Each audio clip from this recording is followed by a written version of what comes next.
आणि मग ते काय करायचं पहा, ते नाचायचं. माकड म्हणले त्याला काय वानरच ते, असं नाचायचं की ब्रह्मदेव हसायचे त्याच्याकडे. परत ब्रह्मदेवाला 4 तोंड आणि 4ही तोंडाला दाढी ब्रह्मदेवाच्या.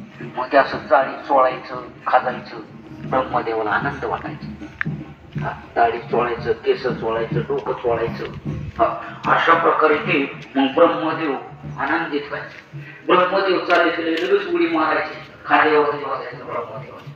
ब्रह्मदेव हसायचे त्याच्याकडे. माकड म्हणजे ते काय शांत राहते का, इकडे उड्या मारी तिकडे उड्या मारी, याप्रमाणे आणि विनोद करायचं ते. आणि ब्रह्मदेवाने त्याचं वृक्ष असं नाव ठेवलं, वृक्ष. आणि वृक्ष नाव ठेवल्याच्या नंतर ते काय करायचं पहा, ब्रह्मदेवाची दाढी मिश्या चोळायचं, डोकं चोळायचं, अंग चोळायचं, असं क्रम चालू झाला. आणि एके दिवशी ते वानर, वृक्ष वानर उड्या मारीत ब्रह्मदेव कैलास लोकाला गेले.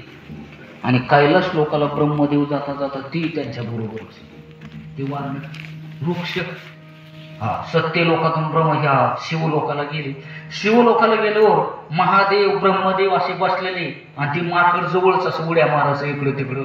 महादेवाने पाहिलं, त्याच्याकडे सांगितलं काय नाव यांचं. त्या ब्रह्मदेवाने सांगितलं वृक्ष.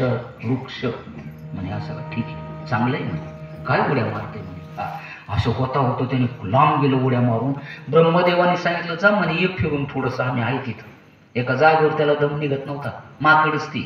उड्या मारीत लांब गेलो पहा. याला छोटासा सरोवर दिसलं, त्याला तलाव छोटा, आणि उष्ण होता, थोडासा उष्णता, मारणं त्याच्यामध्ये उडी त्याने.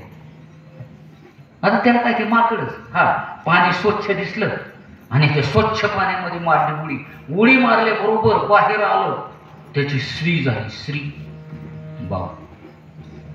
आणि स्त्री झाल्यानंतर काय प्रकार झाला पहा.